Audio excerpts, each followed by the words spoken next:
दिल no धबकारो episode 4। प्रेम अपने ख्यालों से बाहर निकलते हुए। 1 साल बाद प्रेम के सामने क्रीमा खड़ी थी।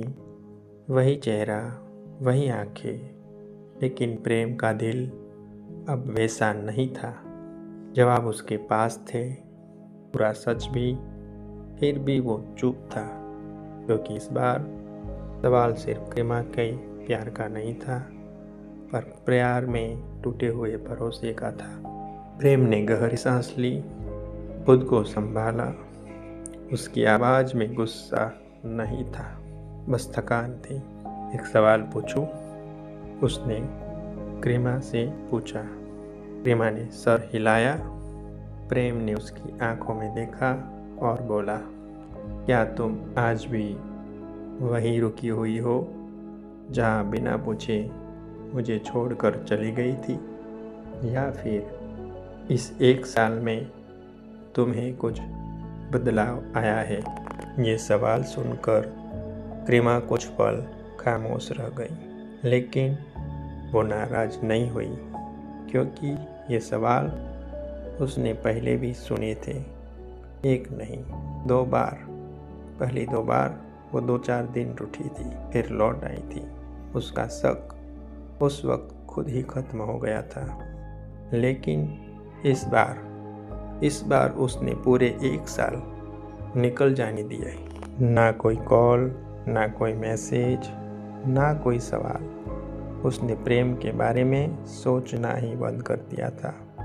खुद को सही मान लिया और रिश्ते से खुद को अलग कर दिया, बिना ये जाने कि गलती किसकी थी और सच क्या था।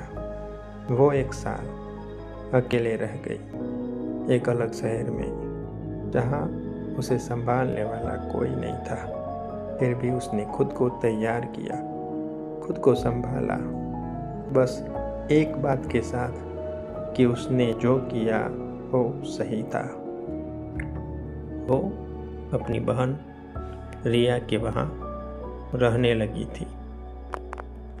रिया की शादी को 4 साल होने वाले थे। क्रीमा को अपनी जीजा महेश का स्वभाव बहुत अच्छा लगता था। वह अपनी पत्नी की हर बात मानते थे, हर बात में हाँ कहते थे, इसलिए क्रीमा को वो परफेक्ट लगते थे। जब भी क्रीमा और प्रेम के बीच कुछ होता, वो सबसे पहले महेश की सलाह लेती थी। इस बार भी वो शाम के बाद उसने सीधे अपने जीजा को फोन किया। उस वक्त महेश का मूड ठीक नहीं था। उन्होंने क्रीमा को अपने यहाँ बुला लिया। उस वक्त क्रीमा को कुछ समझ नहीं आया, लेकिन जब वो वहाँ अपने बहन के यहाँ रुकी, तो धीरे धीरे सच्चाई सामने आने लगी। महेश का हर बात पर हाँ कहना, उसकी चुप्पी, और वो रिश्ते जो बाहर से परफेक्ट दिखते थे, अंदर से उतने ही खोखले थे। तब जाकर क्रीमा को समझ आया कि ये भी वही था जो कभी कॉलेज में राहुल था, बस शक्ल बदली थी। और उसी पल से एहसास हुआ, प्रेम का प्यार सच्चा था। वो सब कुछ माफ़ करने को तैयार थी, इसलिए उसने खुद को, प्रेम को पाने की कोशिश फिर से की। इसलिए उसने प्रेम को फ़ोन किया सुबह सुबह और मिलने के लिए शाम को गार्डन में बुलाया। पहले तो प्रेम ने मना किया। 1 साल तक ना कोई बात, ना कोई जवाब। उसने अपना नंबर तक बदल दिया था।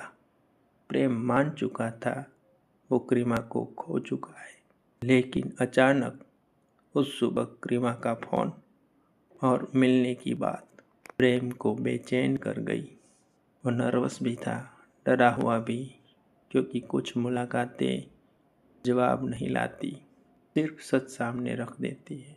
और अब सवाल ये था, क्या क्रीमा सिर्फ जवाब लेने आई है, या इस बार सच स्वीकार करने की? अब आगे क्या होगा, देखिए हमारे नेक्स्ट एपिसोड में।